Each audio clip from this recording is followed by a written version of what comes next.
मेरे साथ एक वचन निकालेंगे।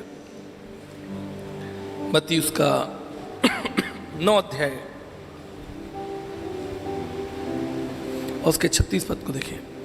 Book of Matthew chapter 9 and verse 36।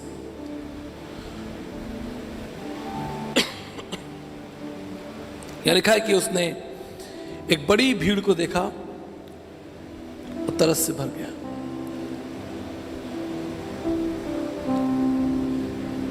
एक महान प्रतापी परमेश्वर जिसके कह देने से संसार अस्तित्व में आ गया, ब्रह्मांड अस्तित्व में आ गया, उसने एक बड़ी भीड़ को देखा और उसका हृदय करुणा से, उसका हृदय तरस से भर गया। दैट्स द मिस्ट्री, एक रहस्य है। अगर कोई व्यक्ति ज्ञानी है, धनवान है, बलशाली है और करुणा में है, एक रहस्य है। क्योंकि जब मनुष्य बल को, शक्ति को प्राप्त कर लेता है, ऊंचाइयों पर पहुंच जाता है, तो उसके हृदय से करुणा जो है वो विलुप्त हो जाती है। जब मनुष्य बहुत ज्ञानी हो जाता है तो उसके हृदय से करुणा विलुप्त हो जाती है। लेकिन बाइबल बताती है कि वो परमेश्वर जिसने संसार को बनाया, जिसने आपको बनाया, वो आज भी सर्व सामर्थी होने के बाद भी, सर्व ज्ञानी होने के बाद भी एक करुणा में परमेश्वर, एक दया से भरा हुआ, एक तरस से भरा हुआ। वचन बताता है कि एक जवान लड़का प्रभु यीशु मसीह के पास में आया और प्रभु ने उसे देखा और उससे प्रेम किया। यद्यपि प्रभु सर्वज्ञानी है, उसे सब पता है, उसे आपका उसके पास आने का कारण मालूम है, आप क्यों आए हैं। उसे यह भी मालूम है कि आप उसके पास कितनी देर रुकेंगे। उसे यह भी मालूम है कि आप उससे क्या चाहते हैं।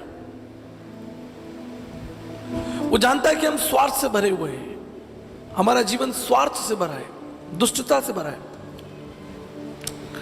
लेकिन फिर भी वो हमारे लिए करुणा में परमेश्वर है, दया का परमेश्वर है। करुणा, तरस परमेश्वर को स्वर्ग से जमीन पर ले आया। देखिए, मैं एक बात सोचता हूं कि प्रभु हमारा इतना बलशाली है कि उसने स्वर्ग के सिंहासन पर बैठे बैठे संसार को बना दिया। उसे कहीं जाने की जरूरत नहीं पड़ी, कुछ करने की जरूरत नहीं पड़ी। उसने बोला और यह संसार अस्तित्व में आ गया। उसने कहा सूर्य बन जाए तो सूर्य बन गया, चंद्रमा बन जाए बन गया, पहाड़, नदी, तालाब, जो कुछ आप इस ब्रह्मांड को, सृष्टि को देखते हैं, वो सब कुछ उसके बोलने से हो गया। तो यदि वो चाहता तो आपके पाप क्षमा भी बोलकर कर सकता था। स्वर्ग में सिंहासन पर बैठकर जो है वो आपके पाप क्षमा कर सकता था। लेकिन उसने क्या चाहा? उसने चाहा कि वो संसार में मनुष्य बनकर उतर आए। That's a secret, that's a mystery of godliness, परमेश्वर का रहस्य है। इसलिए बाइबल का संदेश दुनिया के तमाम दर्शनों से, तमाम धर्म पुस्तकों से बिल्कुल अलग है। यहां परमेश्वर स्वयं उपस्थित है, उस संसार में मनुष्य बनकर आ गया, हमारे बीच में रहा। आज मैं आपको मनुष्य की 3 आवश्यकताएं बताऊंगा। संसार ने हमें 3 आवश्यकताएं बताई है। वो हमारी आवश्यकताएं क्या है? रोटी, कपड़ा और, ये संसार ने आपको सिखा दिया है कि भाई रोटी होनी चाहिए, कपड़ा हो और मकान हो। लेकिन बाइबल बताती है कि परमेश्वर ने केवल हमारे शरीर को नहीं, लेकिन हमारी आत्मा को भी दिया है। Is not just God of the body but God of soul and mind. और वो हमारी आवश्यकता को जानता है, उसे पता है कि हमारे लिए क्या बेहतर है। जैसे एक मां को पता है कि बच्चे के लिए क्या बेहतर है। हमारी बहुत सी बहनें यहां पर बैठी हैं जो मां हैं, हाथ उठाइए। मैं विश्वास करता हूं कि जब आपने पहली बार संतान को हाथ में लिया, पहली बार, आप याद कर सकते हैं उस समय को, उस पल को। आपके पास कोई अनुभव नहीं था, कोई डिग्री नहीं थी, कोई डिप्लोमा नहीं था, कोई एक्सपीरियंस नहीं था। पहली बार जब आपने अपने बच्चे को देखा, आपके मन में उसके लिए करुणा, एक दया, एक प्रेम उमड़ आया। कहां से? इसके पीछे क्या कारण है? इसके पीछे स्वयं ईश्वर का विधान है, ईश्वरीय समझ है। जैसे ही एक मां बच्चे को पकड़ती है, उसे गोदी में उठाती है, एक ईश्वरीय करुणा, एक ईश्वरीय स्वभाव, क्योंकि मां उस बच्चे को जन्म देती है और वो उसकी आवश्यकता को जानती है। इसके लिए आपको कोई डिग्री या डिप्लोमा की आवश्यकता नहीं, कोई ट्रेनिंग की आवश्यकता नहीं। ये स्वतः है, ये वास्तविक है और ये प्रभु की ओर से है। ये ज्ञान आपको प्रभु की ओर से मिलता है। ये स्वभाव आपको परमेश्वर देता है कि आप कैसे बच्चे को पकड़ेंगे, कैसे पालेंगे, कैसे उठाएंगे। ऐसे ही पिता जितने भी यहां बैठे हैं, मैं एक बात बताना चाहता हूं, यद्यपि मां का प्रेम बहुत गहरा है, हमारे पास कोई पैमाना, कोई मशीन नहीं है कि हम उसे नाप सकें। बस हम उस पर अपने विचार ही रख सकते हैं। और मां का प्रेम दिखता है बच्चों के लिए, लेकिन मैं आपको सच बताता हूं, पिता का प्रेम उससे भी गहरा है।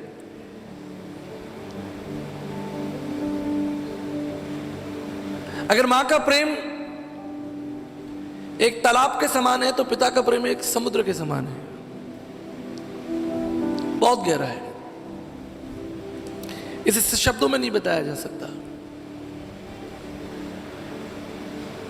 एक पिता पूरी जिंदगी लगा देता है अपने बच्चे को सींचने के लिए, पूरी जिंदगी लगा देता है, खर्च कर देता है अपने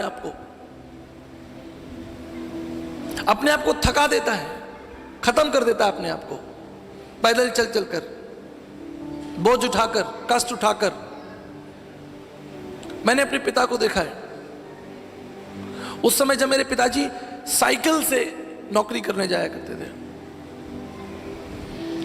उनसे पूछा जाए कि तुम इतनी मेहनत क्यों कर रहे हो भाई, पिता से पूछा जाए इतनी मेहनत क्यों करते हो, घर में बैठो आराम करो, पंखा चला के बैठो। बच्चे हैं, उनके लिए घर से बाहर जाना है, कमाना है, घर बनाना है, किराया किश्त देना है, राशन लेकर आना है, बिजली किराया देना है। जितने पिता बैठे हैं यहां पर, मैं जानता हूं, मैं खुद एक पिता हूं। पूरी जिंदगी खर्च कर देता है पिता, अपने आप को खत्म कर देता है उन बच्चों को पालने के लिए, सींचने के लिए। कहां से मिलती है आपको वो शक्ति, कहां से मिलती है वो प्रेरणा? परमेश्वर से। उसके लिए हमें कोई डिग्री, डिप्लोमा, कोई ट्रेनिंग करने के लिए नहीं जाना, वो स्वतः हमारी आत्मा में परमेश्वर डाल देता है। एक बार मेरे हाथ में थोड़ी चोट लगी थी, तो मेरी बिटिया ने पूछा कि पापा ये चोट आपको कैसे लगी? तो मैंने बहाना बनाया, मैंने कहा चलो देखते हैं, इसको परखते हैं। मैं बोला बेटा वो तुम रात में सो जाते हो ना 2 बजे के बाद, तो मैं बोरी उठाने, आलू की बोरी उठाने के लिए ट्रक में बोरी उठाकर डालने के लिए जाता हूं। तो मैं 100 बोरियां उठाकर ट्रक में डालता हूं, तो मुझे 500 रुपया मिलता है। हैरान हो गई, कहता पापा आपके हाथ में ये चोट बोरी उठाने से लगी? मैंने कहा मैं रात में जब तुम सो जाती हो, आराम करती हो, तो मैं तुम्हारे लिए बोरियां उठाकर आलू की ट्रक में डालता हूं। आप जानते हो, उसे मुझे कसकर पकड़ लिया, रोने लगी, मेरे हाथों को चूमने लगी। थोड़ी देर तक मैं उसका आनंद लेता रहा,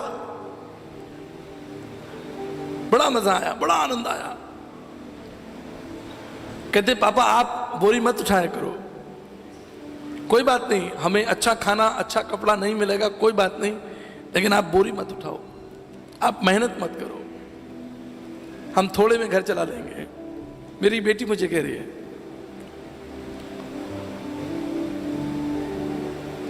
मैं आपको सच बताता हूं, यही परमेश्वर है जिसने मेरे और आपके लिए बोझ उठाया है, और आज भी उठा रहा है। और ये बोझ सांसारिक नहीं है, बोरियों के समान, सीमेंट के समान। ये बोझ आपके और मेरे पापों का बोझ है। उस बोझ को उठाते उठाते वो घायल हो गया, थक गया, लेकिन फिर भी उठाया। क्रूस की भयानक मृत्यु सह ली, फिर भी खड़ा रहा, अड़ा रहा अपने बच्चों के लिए, आपके लिए, क्योंकि वो आपसे प्रेम करता है, आपकी चिंता करता है, आपकी आवश्यकताओं को जानता है, आपसे पहले और आपसे बेहतर। अदन की वाटिका में जब आदम और हव्वा से पाप हो गया, ये बड़ी कठिन परिस्थिति थी। मैं आपको इसको समझाना चाहता हूं। मुझे प्रभु ने इस पर दर्शन दिया, मुझे रिवील किया प्रभु ने मुझे। तो परमेश्वर को आदम और हव्वा को बगीचे से निकालना पड़ा। उसके पीछे कारण था, मूल कारण था परमेश्वर का स्वभाव, द कैरेक्टर ऑफ गॉड। इसलिए क्योंकि परमेश्वर पवित्र है, और कोई भी पवित्र अपवित्र विषय या वस्तु परमेश्वर के समक्ष खड़ा नहीं हो सकता, उसे पीछे हटना होगा, क्योंकि परमेश्वर पवित्र है। सेनाओं का यहोवा पवित्र पवित्र पवित्र। The gods first name is holiness. उसका पहला जो नाम है वो प्रेम नहीं है, करुणा नहीं है, दया नहीं है, उसका पहला नाम है उसकी पवित्रता। पवित्रता उसका ताज है, क्राउन है। और चूंकि परमेश्वर पवित्र है, तो आदम और हव्वा को बगीचे से हटना पड़ा, निकलना पड़ा।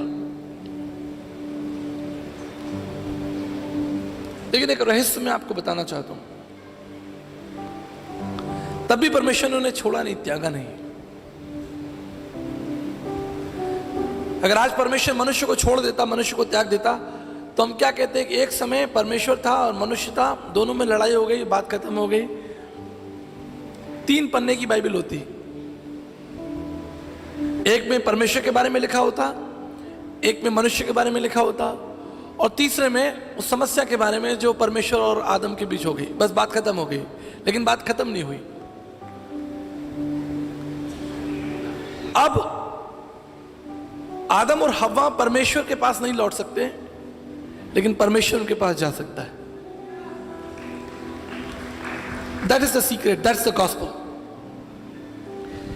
इसलिए मैं सुसमाचार का चुनाव मैंने किया है कि मैं जिंदगी भर सुसमाचार का प्रचार करूंगा। I am a gospel preacher.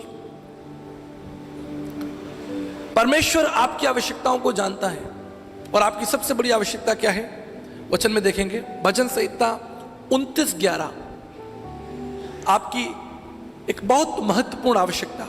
भजन संहिता 29 और उसका 11 पद यहां लिखा है, यहोवा अपनी प्रजा को बल देगा और यहोवा अपनी प्रजा को शांति की आशीष देगा। कभी सोचा ही नहीं हमने इसके बारे में। हम प्रभु से मांगते रहे खाने पीने की चीजें, कपड़ा, भोजन वस्तु। कभी हमने परमेश्वर से कहा ही नहीं कि Lord we need your piece.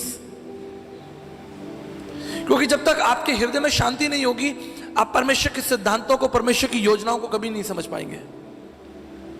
अगर आप परमेश्वर के सिद्धांतों को, परमेश्वर की योजनाओं को जानना चाहते हैं, पहली चीज परमेश्वर से आपको मांगनी है कि प्रभु मुझे आपकी शांति चाहिए। एक शांत हृदय आपको परमेश्वर के निकट ले जाएगा, और आप परमेश्वर को देख पाएंगे, समझ पाएंगे, उसकी व्यवस्थाओं को जान पाएंगे। एक घबराहट के हृदय के साथ आप परमेश्वर की योजनाओं को नहीं जान पाएंगे। इसलिए फिलिपियों उसका 4 अध्याय उसके 7 पद में लिखा है, book of Philippians chapter 4 verse 7, तब परमेश्वर की शांति जो सारी समझ से परे है, परमेश्वर की शांति सारी समझ से परे है, तुम्हारे हृदयों में राज्य करे, तुम्हारे विचारों को मसीह यीशु में सुरक्षित रखे।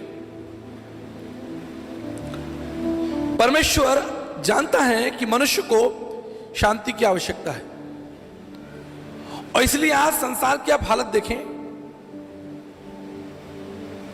पूरे संसार के अंदर अशांति फैली हुई है। आज हर देश का धन का एक बड़ा हिस्सा हथियारों के लिए खर्च हो रहा है। किसी भी देश में जब बजट बनता है तो बजट का एक बड़ा हिस्सा जो है वो हथियार खरीदने के लिए सरकार को खरीदना पड़ता है, करना पड़ता है। वो सोचते हैं कि हथियारों से हमारे देश में क्या हो जाएगी, शांति हो जाएगी। हथियार से शांति कभी नहीं होगी, ना आज तक हुई है ना कभी होगी। शांति का केवल एक ही स्वरूप है, वो है परमेश्वर का पुत्र प्रभु यीशु मसीह।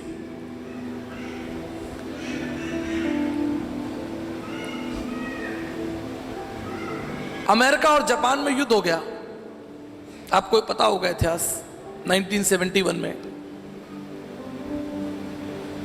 तो जापान ने अमेरिका के पर्ल हार्बर के ऊपर जो है एक बड़ा अटैक कर दिया, और अमेरिका में पर्ल हार्बर की जो सारी जगह थी, वहां पर जितने भी हथियार थे, जितने भी लोग थे, वो मर गए। तो जापानीज कमांडर था मित्सु फहिता। He was a leading Japanese commander, army commander of Japan.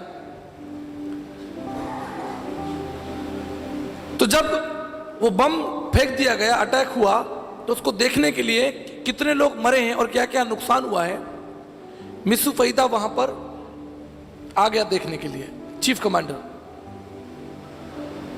और उसने क्या देखा, हजारों लोग जो बेगुनाह लोग हैं वो मारे गए हैं। पूरा शहर पर्ल हार्बर नष्ट हो चुका है। उसने देखा कि प्रेग्नेंट महिलाएं जिनकी कोख में बच्चे थे वो वहां पर पड़े हुए हैं, मरे हुए हैं।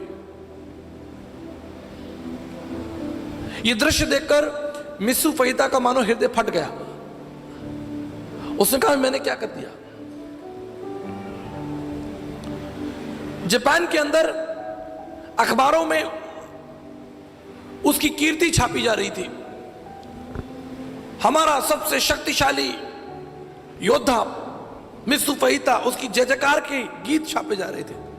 लेकिन दूसरी तरफ मित्सु फहिता का जो हृदय था वो अशांत था। उसने कहा मैंने ये क्या कर दिया। वो वापस जापान आया और उसने आर्मी से रिजाइन कर दिया, chief commander of Japan army. लोगों ने पूछा सर आप ये रिजाइन क्यों कर रहे हैं। बोले मैं अब युद्ध पर नहीं जाऊंगा। अरे सर आप तो हमारे योद्धा हैं, हमारे देश के हीरो हैं, आप ही ने तो हमारे अपमान का बदला लिया है, हमें तो आप पर गर्व कहता कुछ नहीं, मैं अब युद्ध में नहीं जाऊंगा। लोगों ने बोला अब आप क्या करेंगे। बोला अब मैं संसार में यात्रा करूंगा और शांति के समाचार को बांटूंगा। I will not go for war, I will travel the world and talk about peace. लोगों ने कहा ये शांति आप लाएंगे कहां से। मित्सु फहिता ने कहा मैं शांति के राजकुमार के पास जाऊंगा, उसका नाम यीशु मसीह है। और इतिहास उठाकर देखिए, मित्सु फहिता जापान का पहला मिशनरी हुआ जिसने जापान के अंदर घर घर जाकर यीशु मसीह का प्रचार किया, जीवन ही बदल दिया। हथियार से नहीं, परमेश्वर की अनुग्रह से, उसकी शांति से। Peace is the greatest need of your family. आपके जीवन में, आपके परिवार में, आपके व्यक्तिगत जीवन में, आपके ऑफिस में, आपके बिजनेस में, हर जगह पर शांति आवश्यक है, द पीस ऑफ गॉड। इसलिए परमेश्वर का वचन कहता है तब परमेश्वर की शांति, जरा ध्यान दीजिएगा वचन पर, मनुष्य की शांति नहीं, जो सारी समझ से परे है, तुम्हारे हृदय और तुम्हारे विचारों को मसीह यीशु में सुरक्षित रखे। इसलिए प्रत्येक सुबह जब मैं उठता हूं, मैं परमेश्वर से प्रार्थना करता हूं, Lord you fill me with your peace. आज जब मैं अपने घर से बाहर जाऊं, लोगों से मिलूं, काम पर जाऊं, यात्रा पर जाऊं, मुझे अपनी शांति देना, मुझे एक शांत हृदय देना पिता, क्योंकि शांत हृदय से मैं आपकी विधियों को समझ पाऊंगा, शांत हृदय से मैं आपके कार्यों को, आपकी योजनाओं को समझ पाऊंगा।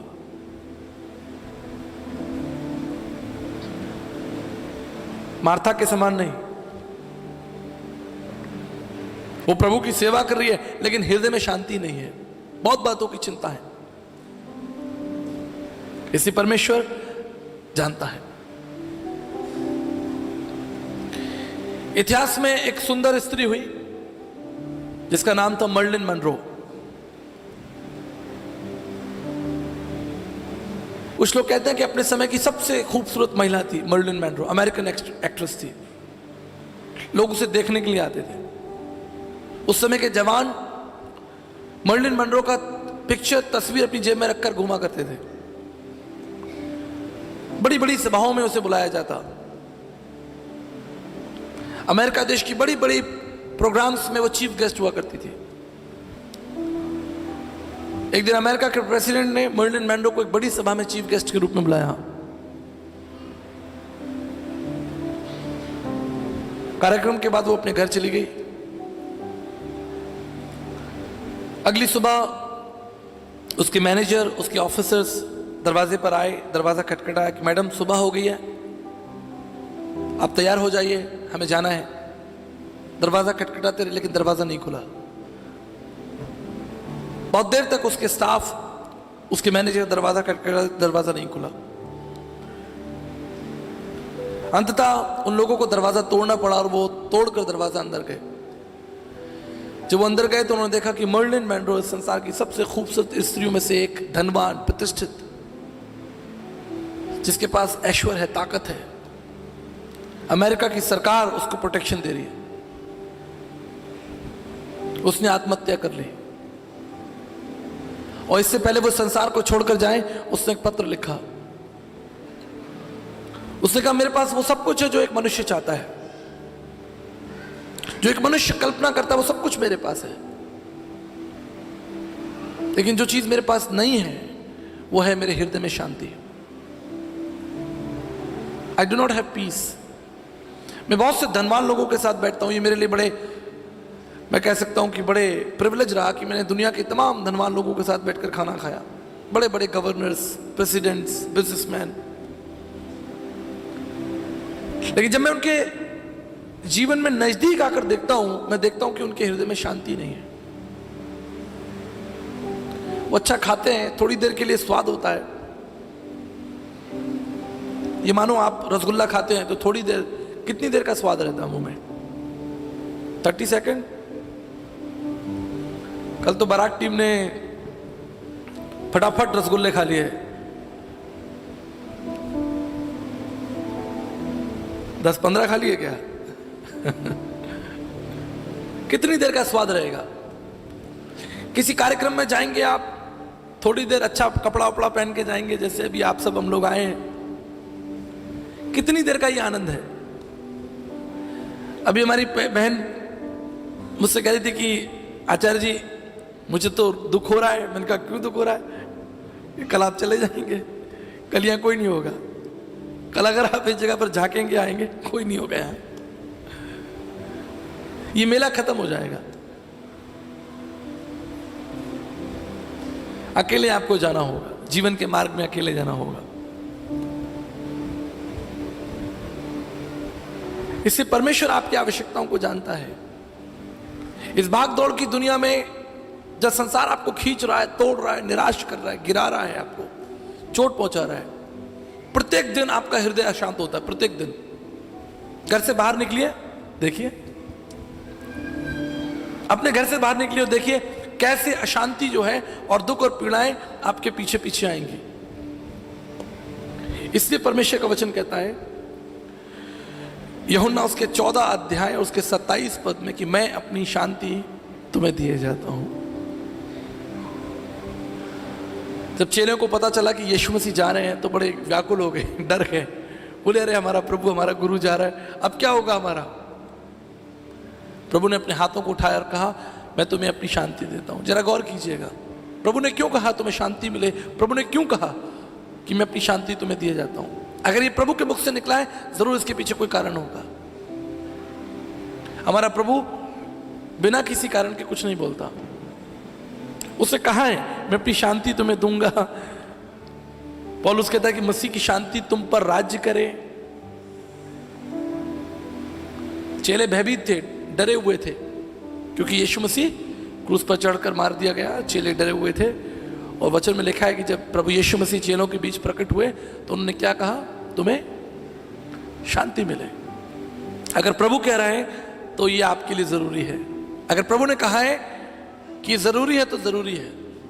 लेकिन क्या कभी आपने इसके लिए प्रार्थना की? आप क्या मांग रहे हैं? कपड़ा मांग रहे हैं, जमीन मांग रहे हैं, गाड़ी मांग रहे हैं, पैसा कौड़ी मांग रहे हैं, नौकरी मांग रहे हैं। किसने प्रार्थना की प्रभु मुझे अपनी शांति दीजिए? कब प्रार्थना की आपने? मुझे लगता है 10-20 साल तो हो गए होंगे, कभी आपने प्रार्थना ही नहीं की होगी कि प्रभु अपनी शांति मुझे देना। आज और कुछ नहीं चाहिए, शांति दे प्रभु, ताकि मैं तेरी विधियों को समझ सकूं, तेरे कार्यों को समझ सकूं। आप इसे हल्के में मत लीजिएगा। अगर प्रभु ने कहा है तो ये जरूरी होगा। आमीन। दूसरी महत्वपूर्ण चीज, द कंपैशन ऑफ गॉड, परमेश्वर का तरस। प्रभु का वचन कहता है जिसके पास पुत्र है उसके पास,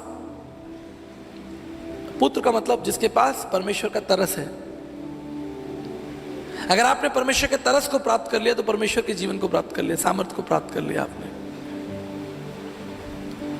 मुझे नहीं मालूम कभी आपने तरस का अनुभव किया है किसी दूसरे के लिए नहीं, अपने ऊपर। इसे मैं एक उदाहरण देकर समझाना चाहता हूं। एक बार मैं बस में यात्रा कर रहा था, अपनी कॉलेज जा रहा था और 13 रुपए की टिकट थी। तो कंडक्टर मेरे पास में आया, बोला टिकट। मैंने अपनी जेब में हाथ डाला, मेरे पास पर्स ही नहीं था।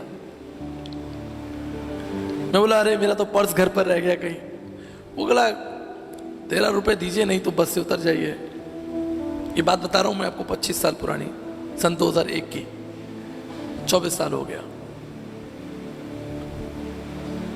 अब दोपहर की समय, गर्मी का दिन, हाईवे पर, आगरा हाईवे, मैं बस से उतर गया। कॉलेज जाना था मुझे, एग्जाम था।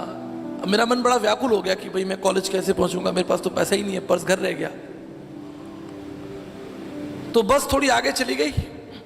अब मैं उस बस को जाते हुए देख रहा हूं, मन में सोच रहा हूं अरे भाई मुझे बैठा के ले जाते, पहुंचा देते तो क्या फर्क पड़ता। इतनी बड़ी बस जा रही है, कहीं कोने में बैठा रहूंगा, मैं खड़ा हो जाऊंगा, लेकिन अपनी यात्रा तो पूरी हो जाएगी। छोड़ दिया मुझे, उतार दिया, उतरो नीचे। तो बस आगे गई, रुक गई थोड़ी दूर जाकर, जैसे आपका बाहर गेट है ऐसी रुक गई बस जाकर। उसमें से एक आदमी उतरा, उसने मेरी तरफ इशारा किया, बोला भाई दौड़ कर आओ। तो मैं यहां से लेकर जैसे आपका बाहर गेट है दौड़ कर गया। मैंने कहा बोलिए। कहता आ जाओ यार, मैं तुम्हारे पैसे दे देता हूं। पहली बार मैंने अपनी जिंदगी में, पहली बार, फर्स्ट टाइम, तरस को अनुभव किया कि किसी ने मुझ पर करुणा की है, किसी ने मेरा दाम चुकाया। भाई पूरे रास्ते में उसे देखता रहा। उस समय ऐसा कुछ ये जीपे वगैरह नहीं होता था, फोन वोन नहीं होते थे, वापस करने का भी। वो भी यात्री था, मैं भी यात्री था, बुजुर्ग अंकल थे। बोले प्रभु आपके साथ हूं, बोल के चला गया। मैं आज तक उसको नहीं भूला, 24 साल हो गए। उसने मेरा दाम चुकाया।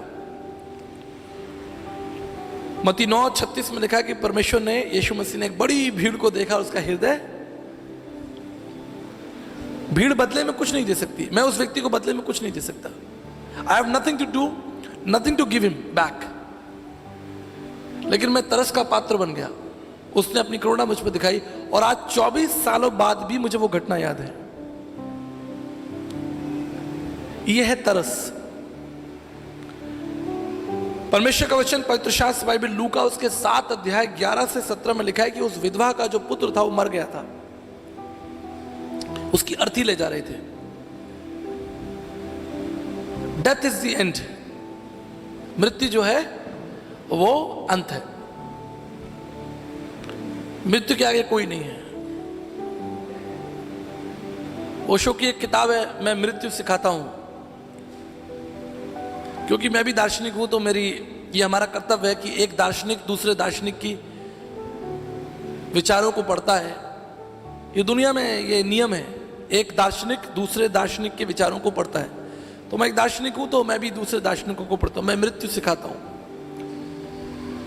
भैया हम मृत्यु नहीं सिखाते, हम तो जीवन सिखाते हैं। जो हमारे गुरु से मिला है हम वो सिखा रहे हैं। Death is the end. वो जवान बच्चे की अर्थी जा रही थी, परमेश्वर का वचन कहता है कि यीशु मसीह करुणा से भर गए, तरस से भर गया, और तरस से भरकर उसने संसार के सिद्धांतों को भी बदल डाला। आप समझ रहे मैं क्या कहना चाह रहा हूं? संसार ने मृत्यु को अंतिम मान लिया है, मृत्यु जो है वो अंतिम सत्य है, लेकिन परमेश्वर के पुत्र प्रभु यीशु मसीह ने संसार के सिद्धांत को उलट दिया। उसने हाथ बढ़ाया, तरस खाया, और वो लड़का जिंदा हो गया। हालेलुया। कंपैशन, तरस परमेश्वर की सामर्थ है। तरस परमेश्वर की सामर्थ को कैरी करता है। आप मांगे परमेश्वर से कि प्रभु मुझ पर दया करें, मुझ पर तरस करें। जिसने परमेश्वर से तरस का हाथ मांगा है, वचन कहता है कि अंधे थे और रोने लगे, बोले प्रभु हम पर दया करें, दाऊद की संतान हम पर दया करें। इतनी भीड़ थी लेकिन यीशु मसीह उसके लिए रुक गए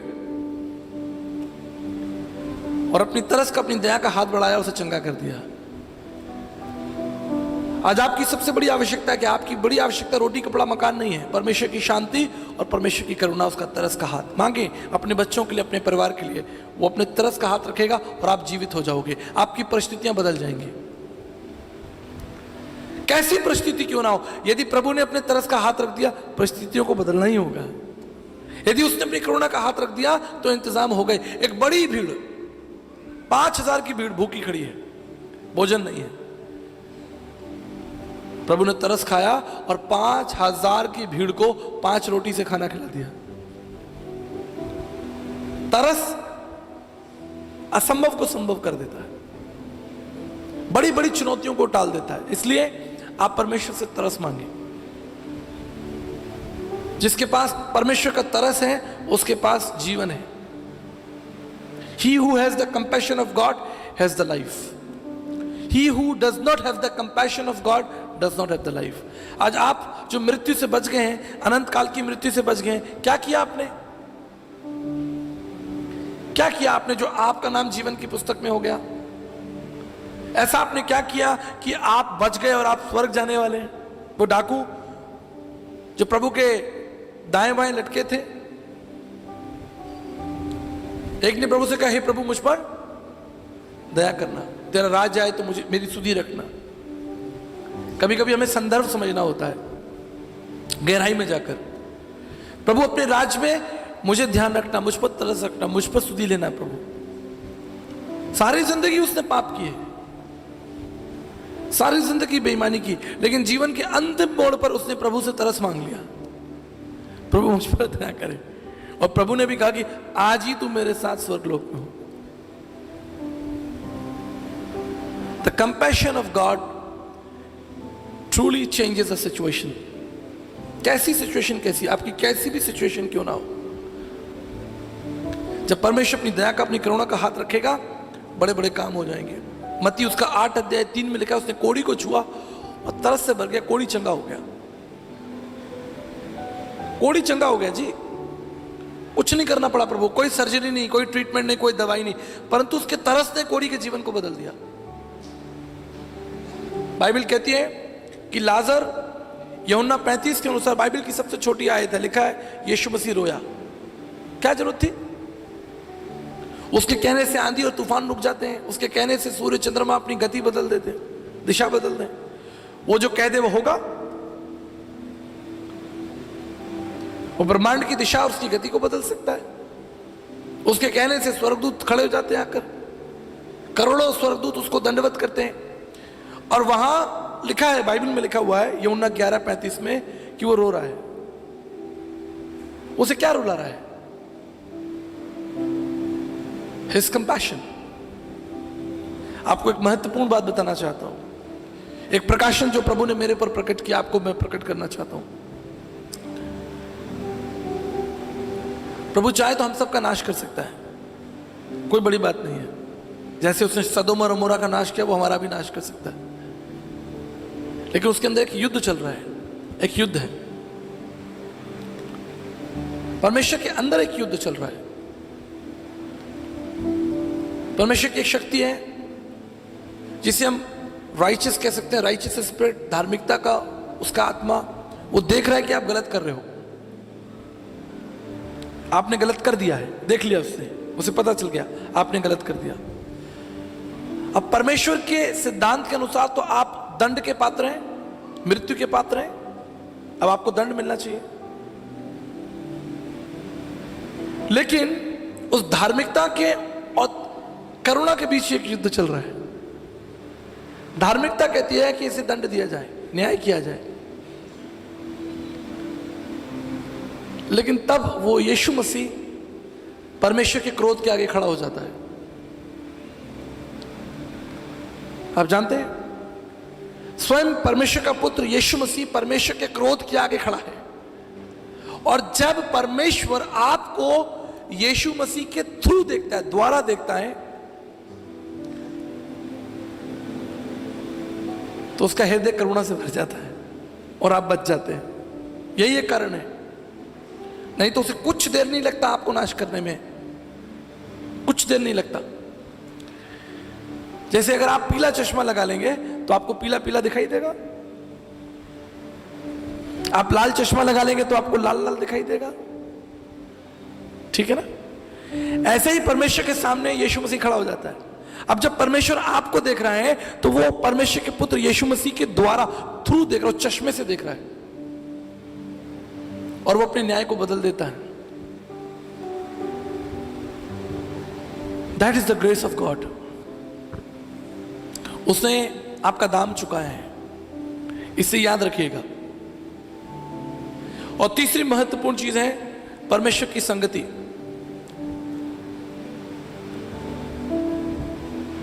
परमेश्वर हमें बनाकर भूल जाने वाला या छोड़ देने वाला परमेश्वर नहीं है। मैं आपके शहर में बैठा हूं, अपने घर से, अपने परिवार से लगभग 1,500 से 2,000 किलोमीटर दूर बैठा हूं, लेकिन मैं दिन में 3 बार अपनी बच्चियों को फोन कर रहा हूं, तुम ठीक हो, तुमने खाना खाया, सब ठीक है। उन्हें कुछ जरूरत है तो वो मुझे यहां पर लिंक भेज रही है, पेटीएम का, जीपे का पापा मेरा ये बिल कर दो। एक बार तुम एक सभा में प्रचार कर रहा था, मेरा फोन बजे जा रहा, मैंने कहा ये इनको बच्चों को पता होना चाहिए कि मैं तो सभा में प्रचार कर रहा हूं। तो पीछे से मैसेज आता है, हम दुकान पर खड़े हैं, जीपे का लिंक आपको भेजा, जल्दी कर दो और मैसेज चमक रहा है मेरे सामने, we are at shop, please pay the bill. अब मैं प्रचार करूं कि बिल पे करूं? लेकिन आपको बताना चाहता हूं, मैंने प्रचार करते करते ही बिल पे कर दिया। ये एक पिता, ये है एक आपका यीशु मसीह, वो आपके लिए सब कुछ करने के लिए तैयार है, सब कुछ करेगा वो। आप बोलिए करेगा, क्योंकि वो आपका पिता है। आप मांगो वो तुम्हें देगा, तुम उससे बोलो वो तुम्हारे लिए करेगा, सब कुछ करेगा।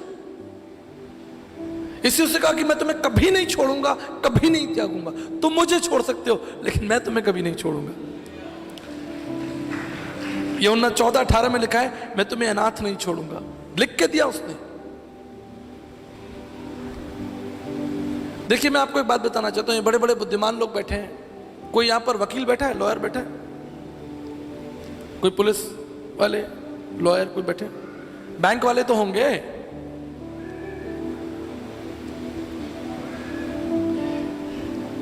तो सिग्नेचर करके दे देना, आप चेक के ऊपर संख्या भर दो लेकिन सिग्नेचर मत करो, वो बैंक में मैनेजर पास नहीं करेगा, सिग्नेचर तो कराओ जिस व्यक्ति का ये चेक है। So God's promises are not verbal, God's promises are in written, guarantee है। उसने अपनी वाचा लिख के दी है, लिख के दी है, मैं करूंगा, तुम्हें अनाथ नहीं छोड़ूंगा, मैं तुम्हें नहीं त्यागूंगा, मैं तुम्हारे साथ हूंगा, लिख के। लीगल डॉक्यूमेंट है, लिखना मतलब लीगल डॉक्यूमेंट। आप विवाह करते हैं, लिख के देते हैं ना, अंगूठा लगाते हैं, लिख के देते हैं ना। घर खरीदते हैं, पेपर बनाते हैं, रजिस्ट्री के पेपर, लिखा पड़ी होती है, कितना बड़ा घर है, लंबाई चौड़ाई कितनी है, जमीन कितनी है, कमरे कितने हैं, लिख के गवर्नमेंट लिख के बात करती है, हवा में बात नहीं करती। This is a written document. John 14:18, मैं तुम्हें अनाथ नहीं छोड़ूंगा, मैं तुम्हारे पास आऊंगा। गॉड ऑफ फेलोशिप, संगति का परमेश्वर।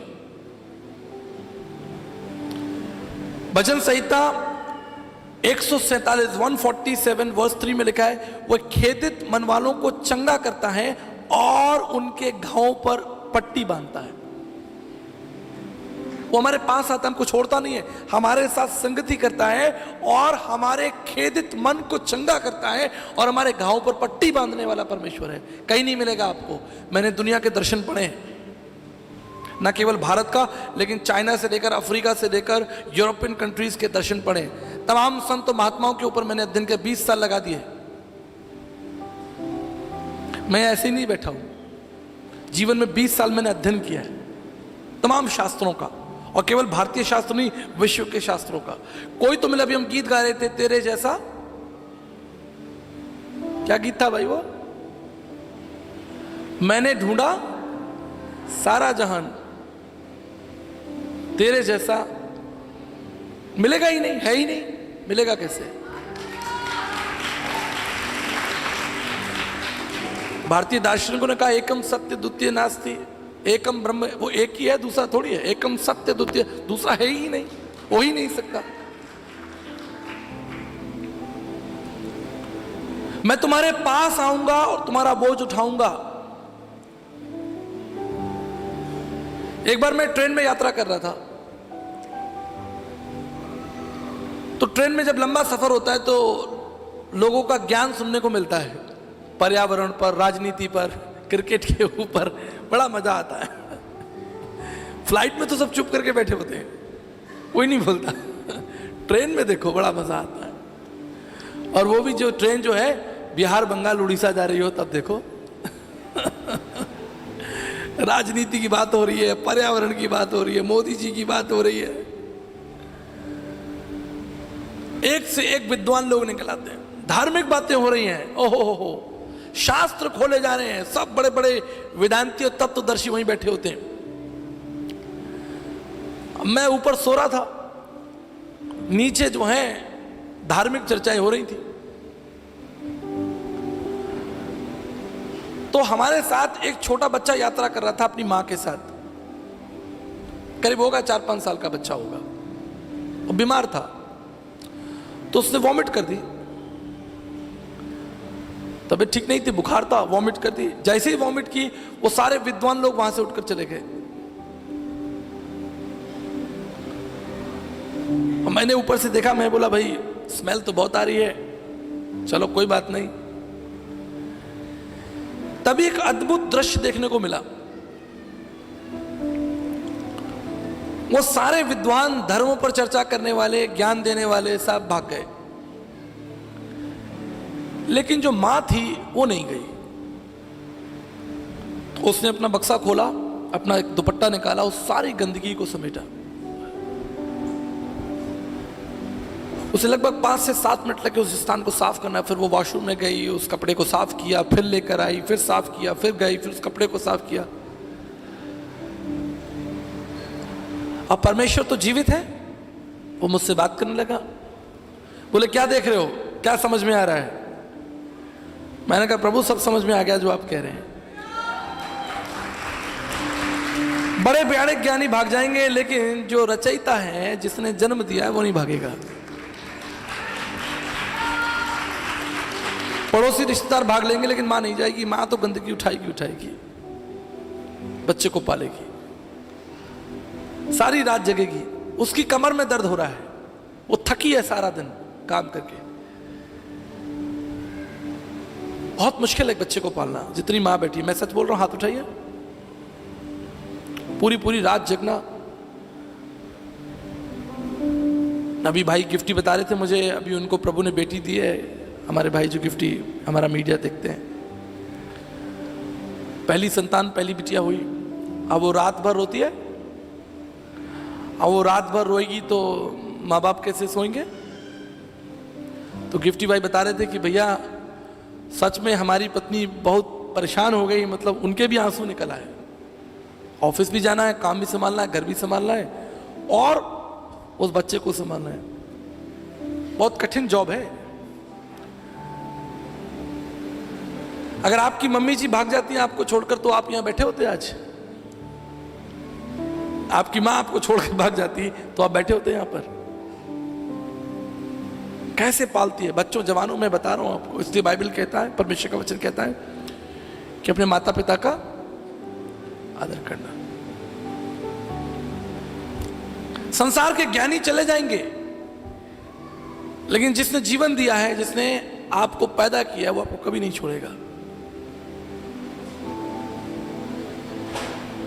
मेरे पिताजी जीवन भर साइकिल से चले। इतना धन नहीं था उनके पास कि वो एक मोटरसाइकिल भी खरीद सके। पूरे जीवन उन्होंने कभी मोटरसाइकिल, स्कूटर नहीं खरीद पाया। हम 3 भाई बहन थे, हमें पढ़ाया। उनकी 5 बहनें थी तो 5 बहनों की शादी की। मैंने अपने पहले दिन बताया था मीटिंग में, मेरे दादाजी की मृत्यु जल्दी हो गई थी तो जिम्मेदारी मेरे पिताजी के ऊपर आ गई। 5 बहनों की शादी की, भाई की शादी की, रिश्तेदारों को संभाला, उसके बाद उनकी शादी हुई, हम लोग हुए। जीवन भर वो हैंड टू माउथ रहे। तनख्वाह आती थी 6 तारीख को, 15 तारीख तक सब खत्म। उसका देना है, उसका देना है, उसका देना है। कभी स्कूटर मोटरसाइकिल नहीं खरीदे।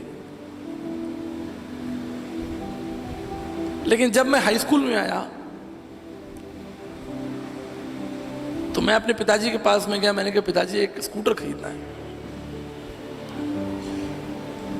अपने लिए नहीं खरीदा, लेकिन 28,700 रुपए का स्कूटर मुझे दिलाया।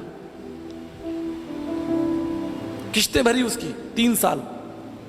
3 साल उस समय। आज 28,000 रुपये कोई बड़ी बात नहीं है, फिर भी बड़ी बात है, लेकिन उतनी बड़ी बात नहीं है जो आज से 25-30 साल पुरानी, 30 साल पुरानी बात बता रहा हूं आपको। 3 साल उन्होंने उस स्कूटर का EMI चुकाया। मेरी मां सुबह 4 बजे उठती थी। आप में से बहुत सारी माताएं जो है वो मेरे माँ की उम्र की होंगी। आज से 30 साल पहले, 40 साल पहले कोई गैस चूल्हा थोड़ी होता था। आप 4 बजे उठते थे, 5 बजे कोयला तोड़ते थे। याद है आपको? बच्चे स्कूल जाएंगे 6 बजे, 6:30 बजे तैयार होंगे। 4 बजे उठकर अंगीठी लगाना, कोयला तोड़ना। भाग सकते थे जिम्मेदारियों से, छोड़कर भागा जा सकता था। अरे कौन 4 बजे उठे इन लोगों के लिए, भाग जाओ यहां से, छोड़ दो, त्याग दो इनको। लेकिन नहीं भाग सकते, नहीं भाग सकते जी। ये जीवन है, ये संबंध है, ये खून का संबंध है। हमारे प्रभु के साथ हमारा संबंध जो है वो बातों का नहीं है, खून का संबंध है। ये खून की बात हो गई, खून का रिश्ता हो गया। सिर्फ ज्ञान का रिश्ता नहीं है, ये खून का रिश्ता है। इसलिए मैं यीशु मसीह से प्यार करता हूं। उसने हमारे लिए रक्त बहा दिया। उस संगति को देने के लिए आप सोच के देखिए, क्रूस, मैंने आपको उसने बताया था, ये मृत्यु का चिन्ह उसने अपने ऊपर उठा लिया हमारे लिए, ताकि हमारा नाम जीवन की पुस्तक में हो। उस जिम्मेदारियों से मुंह नहीं मोड़ा उसने, उस डर से मुंह नहीं मोड़ा, उस भय से मुंह नहीं मोड़ा, उस अपमान से मुंह नहीं मोड़ा।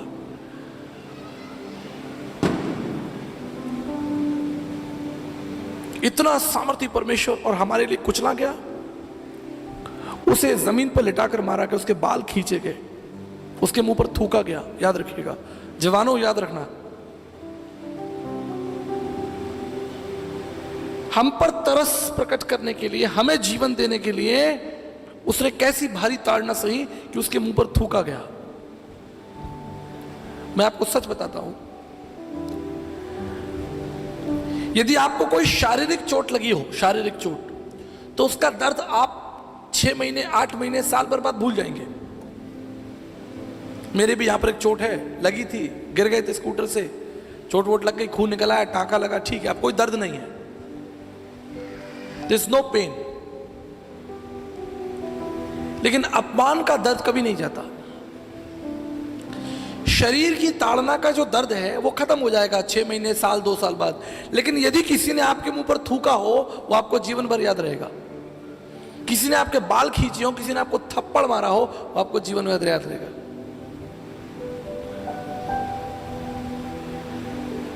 हमें जीवन देने के लिए, हमें संगति देने के लिए वह संसार में मनुष्य बनकर आया, और बाइबल कहती है उसने दुख उठाया, ताड़ना सही, पीड़ा सही, अपमान सहा, उसके मुंह पर थूका गया।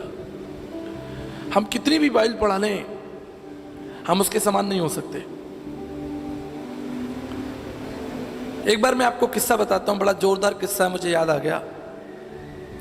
मैं चंडीगढ़ से जयपुर अपनी मीटिंग करके वापस लौट रहा था, तो ट्रेन में हमारे साथ 5 लोग थे।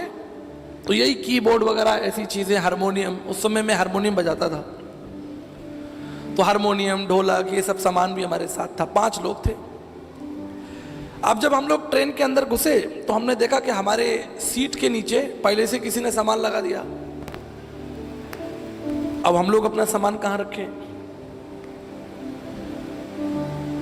तो मेरे जो साथी लोग थे उन्होंने बोला, भाई किसका सामान है, किसका सामान है? कोई आवाज ही नहीं दे रहा। तो उनमें से एक को गुस्सा आया, उसने खींचा, बोला भाई कोई जवाब नहीं दे रहा, हमें भी तो अपना सामान लगाना है। तो एक आदमी उतर कर आया उसे झगड़ा करने के लिए। मैं वहां पास में खड़ा था। अब मेरे वो सब स्टूडेंट हैं या शिष्य हैं या मेरे स्टाफ हैं, तो मेरी जिम्मेदारी है। मैं गुस्से में गया देखने के लिए कौन है भाई। बड़े गुस्से में मैं उसके पास में गया सब ये पूछने के लिए, भाई हम अपना सामान। जैसे ही उस व्यक्ति ने मुझे देखा, करे अरे आचार्य विकास जी आप, तो मेरा जो गुस्सा था वो गले में ही अटक गया, गले में ही अटक गया। अब हम क्या गुस्सा करें? उसने मुझे पहचान लिया, कहते हैं सर आप, अरे सर ये आपका सामान है, हम सारा सामान, आप चिंता मत करिए हम लगाते हैं। तो हम मनुष्य लोग हैं, हम क्षणिक गुस्सा कर लेते हैं, तुरंत क्रोध आ जाता है, तुरंत बदला लेने की भावना, तुरंत जीतने की भावना, अहंकार तुरंत। आप ये मत सोचिए मैंने अपनी कहानी बता दी तो आप सब लोग भी ऐसे ही हैं।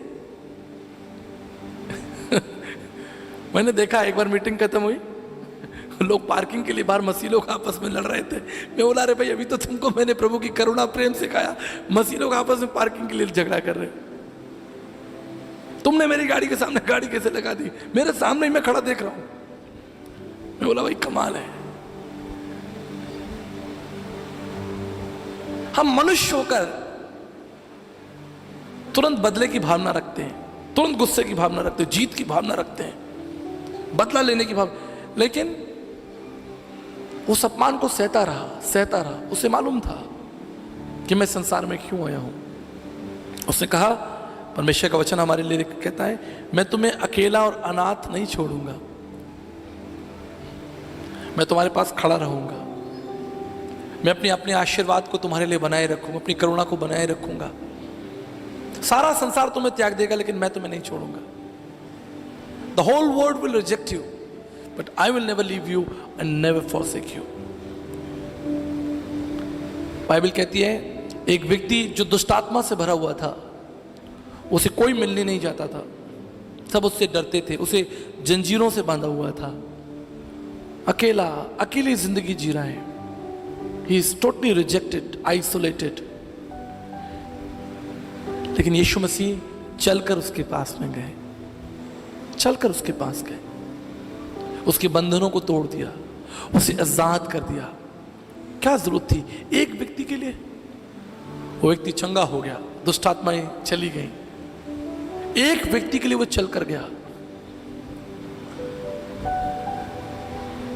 अब हम लोग इस तरीके की सभाओं में आते हैं तो कितने सारे लोग हमें सुनने के लिए आते हैं। कई बार तो हमारी सभाएं बहुत बड़ी होती हैं, लेकिन जब मैं प्रभु की तरफ दृष्टि करता हूं तो वचन बताता है कि सामरी स्त्री के लिए, जिसके लिए आप गाना गा रहे थे, अकेली स्त्री के साथ वो मिलने के लिए गया। आई विल नॉट लीव, एक महिला से मिलकर। और सुन लीजिए, मैं आपको बता रहा हूं, भूलना नहीं, द लॉन्गेस्ट डिस्कशन किसी के साथ अगर प्रभु यीशु मसीह ने लंबी बातचीत की है, वो सामरी स्त्री है। यूहन्ना 3 में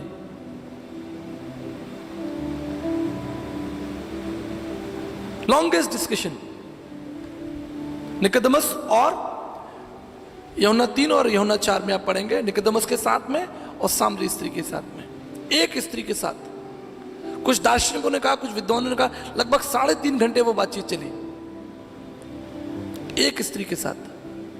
कोई बड़ी महासभा नहीं थी, कोई स्टेज नहीं था, लेकिन उसे एक स्त्री की भी चिंता थी, एक व्यक्ति की चिंता थी। वो उठकर उसके पास गया। आज वो उठकर आपके पास आना चाहता है। यदि आप एक अकेले भी हैं, कोई दिक्कत नहीं है, वो आपके पास आएगा।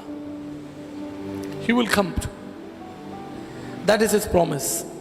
वो खेदित मन वालों को चंगा करेगा और उनके घावों पर पट्टी को बांधेगा। हालेलुया। वो आपको छोड़ेगा नहीं। आप मत सोचिए कि अगर आपको घाव लगा है संसार आपको छोड़ देगा, लेकिन प्रभु नहीं छोड़ेगा। मैंने बहुत घाव से है, मैं आपको बताता हूं। मैं ऐसी सभाओं में अपनी गवाही कम रखता हूं, क्योंकि मैं ज्यादातर परमेश्वर का वचन गहराई से बांटना चाहता हूं। मैंने अपनी जिंदगी में बहुत दुख और बहुत अपमान और बहुत पीड़ा सही, लेकिन बस एक ही बात की शक्ति थी कि प्रभु मेरे साथ है। वो आपके अकेलेपन को जानता है। वो नहीं चाहता कि आप अकेले रहें। उसने आदम को देखकर कहा कि इसका अकेला रहना अच्छा नहीं, मैं इसको सहायक दूंगा। वो आपकी जरूरत जानता है। He knows your need. यदि वो उस आदम की आवश्यकता जानता है, तो वो आज आपकी आवश्यकता भी जानता है। बिगेस्ट एनिमी, हमारा सबसे बड़ा शत्रु जो है वो अकेलापन है। शैतान हमें अकेला करना चाहता है, हमारे परिवार से, हमें समाज से, दुनिया से हमें गिराना चाहता है। उसने यूसुफ को अकेला कर दिया, उसने दाऊद को अकेला करने की कोशिश की, उसने शद्रक मेशक को अबेदnego को अलग किया, उसने दानियल को अकेला कर। अकेलापन हमारा शत्रु है, क्योंकि जब हम अकेले होंगे तो हम मर जाएंगे। इसलिए परमेश्वर चाहता है कि आप अकेले ना रहें। The biggest enemy is the loneliness. 10 साल पहले मैं इंडोनेशिया में था और इंडोनेशिया की एक जेल में मैं प्रचार करने गया। तो वहां पर एक अफ्रीकन व्यक्ति था जिसे 30 साल की सजा हुई थी, 30 इयर्स, ड्रग्स स्मगलिंग करने के लिए। तो जब मैं इंडोनेशिया की जकार्ता की जेल में प्रचार करने के गया, सारे कैदी बैठे थे। वो स्थानीय कैदी थे, इंडोनेशियन कैदी थे, लेकिन उनके बीच में एक अफ्रीकन कैदी था। मेरी दृष्टि उस पर पड़ी, वो अलग था। जब सभा समाप्त हुई तो चाय और ब्रेड वहां पर रखी थी, सब लोग वहां पर चाय ब्रेड खा रहे थे। तो वो इंडोनेशियन प्रिजनर जो बेचारा था, वो अकेला पेड़ के नीचे बैठकर ब्रेड खा रहा था और चाय पी रहा था। He was alone. मैं उसके पास गया, मैंने उससे कहा कि आप यहां जेल में कैसे पहुंचे। उसने अपनी गलती को माना। उसने कहा कि सर, मैं इंडोनेशिया में ड्रग्स पैडलर था, ड्रग्स की सप्लाई करता था, और 3 बार मैं छोटी छोटी ड्रग्स लाते ले जाते पकड़ा गया। लेकिन एक बार मैं एक बड़ी गाड़ी में बहुत सारी ड्रग्स लेके जा रहा था और मुझे पकड़ लिया गया और मुझे 30 साल की सजा हो गई है। उसके पास एक फोटो था उसके परिवार का, उसकी पत्नी और 3 बच्चे। उसने अपनी जेब से अपने परिवार का फोटो दिखाया, कहा कि मेरी पत्नी और मेरे बच्चे मेरा इंतजार कर रहे हैं, लेकिन मैं इस जेल से नहीं जा सकता, मुझे यहां 30 सालों के लिए रहना पड़ेगा। मेरे पास कोई उपाय नहीं था, केवल कि मैं प्रार्थना करके वहां से जा सकूं। लेकिन जब मैं प्रार्थना करके वहां से जाने लगा, परमेश्वर का आत्मा मुझसे बात करने लगा। उसने कहा, शैतान यही चाहता है, लोगों को दूर ले जाना चाहता है, अकेला, उसे बंधुआई में डालना चाहता है, उन्हें मार डालना चाहता है। इसलिए मनुष्य को मेरी आवश्यकता है। अगर उस व्यक्ति के पास मैं होता, उसने मेरी बातों पर ध्यान दिया होता, तो वो आज जेल में नहीं होता। आज आप स्वतंत्र हैं, आप स्वतंत्रता का आनंद ले रहे हैं, लेकिन मैं आपको बताना चाहता हूं, आपकी सबसे बड़ी आवश्यकता है द प्रेजेंस ऑफ गॉड, परमेश्वर की उपस्थिति। इसको आप मजाक में, हल्के में कभी मत लेना। और परमेश्वर की उपस्थिति का मतलब एक सभा नहीं है। परमेश्वर की उपस्थिति का मतलब इतवार के दिन 2 घंटे का चर्च नहीं है। परमेश्वर की उपस्थिति का मतलब नहीं कि 3 दिन की एक अच्छी कन्वेंशन हो जाए।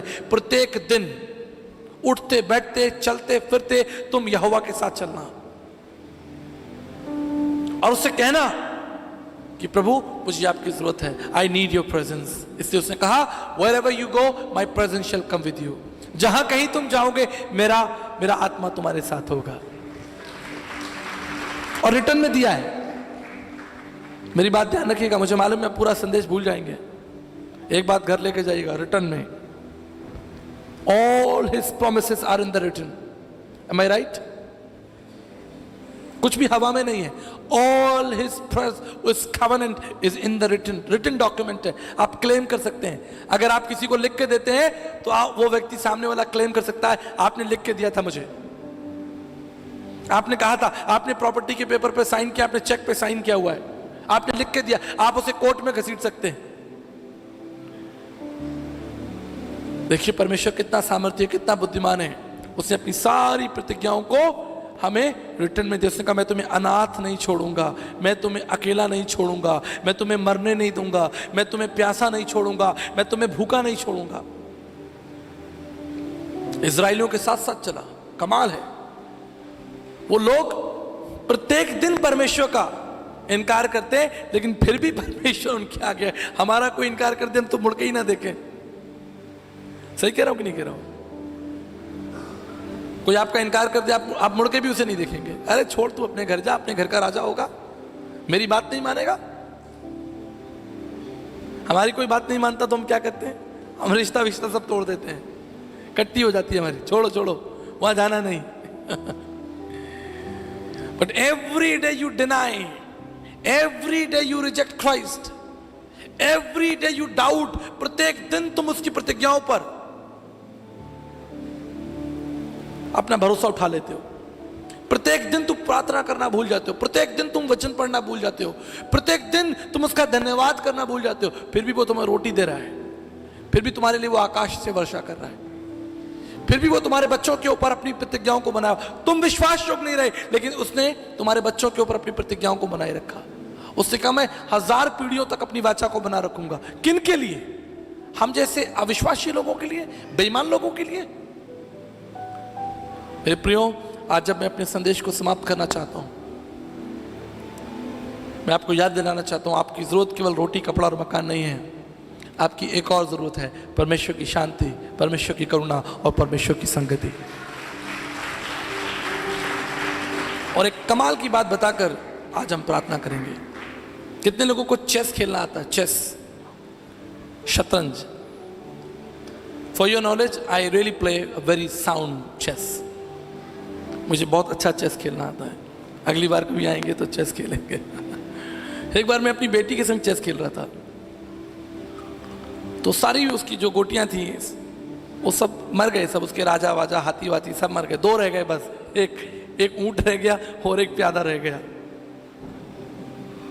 मुझसे कहती पापा रुक जाओ, सुनिए बड़े ध्यान से। मुझसे कहती पापा रुक जाओ। मैंने कहा क्या, अब तो तुम मरे, सब खत्म हो गया गेम, मैं जीत गया। बोला रुको रुको रुको। ऐसे हाथ बढ़ाकर मुझसे कहती रुको रुको रुको। मैं बोला क्या करना है? उसने झटपट अपने सब राजा, हाथी, घोड़े, प्यादे उठाए, जिंदा कर लिए, वापस रख लिए। मैं बोला ये तो बेईमानी है, दिस इज अ चीटिंग। ऐसे थोड़ी गेम का नियम ये थोड़ी होता है। आप हार रहे हो तो हार को स्वीकार करो। मैंने कहा दिस इज चीटिंग, ये ठीक नहीं है। आप जानते हो उसने मुझे क्या उत्तर दिया?